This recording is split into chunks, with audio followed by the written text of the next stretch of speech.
Assalamualaikum warahmatullahi wabarakatuh. Dengan saya Yulianti Basri, berikut sorotan sepekan bontangpos.id.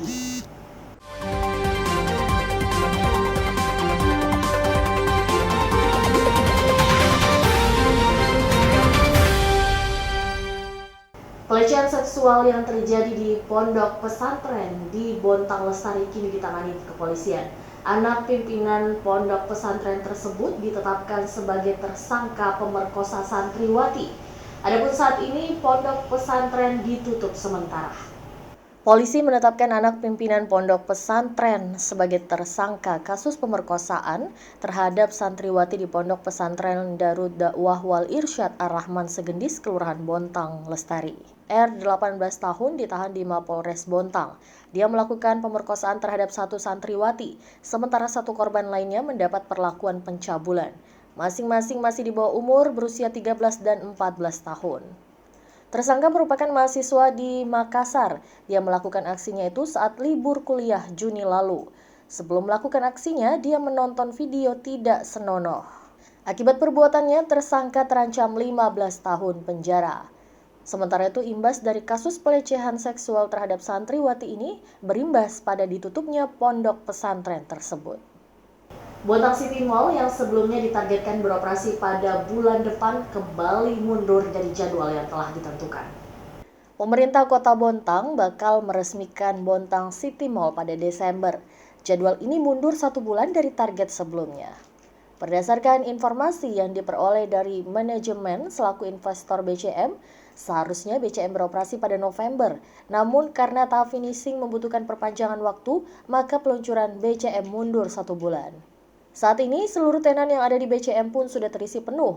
Pihak manajemen memastikan produk lokal UMKM Bontang juga akan dijajakan dalam pusat perbelanjaan tersebut. Diberitakan sebelumnya, perwakilan owner BCM bidang pembangunan mengungkapkan bahwa pembangunan sempat terhenti lantaran meningkatnya harga bahan bangunan. Mulanya BCM ditarget April 2022 sudah beroperasi, namun akibat terdampak pandemi, proyek pembangunan tertunda. Untuk mencapai target, dikerahkan 100 pekerja guna menyelesaikan pekerjaan eksternal seperti parkir, taman, dan basement. Pengadaan mobil dinas baru bagi pejabat dan Forkopimda Kota Bontang menjadi sorotan. Pasalnya, penanganan banjir dinilai jauh lebih penting. Rencana pengadaan mobil dinas melalui APBD perubahan senilai 5,5 miliar mendapat sorotan. Pengamat sosial dan politik Universitas Mula Warman Sri Murlianti mengatakan kebijakan ini sangat tidak elok. Pasalnya rencana pengadaan fasilitas mewah birokrat di saat kondisi sosial dan ekonomi masyarakat sedang dalam kesulitan. Penanganan banjir dirasa lebih dibutuhkan oleh warga Bontang saat ini. Pasalnya ketika hujan dengan intensitas tinggi beberapa kawasan di Kota Taman terkena dampaknya.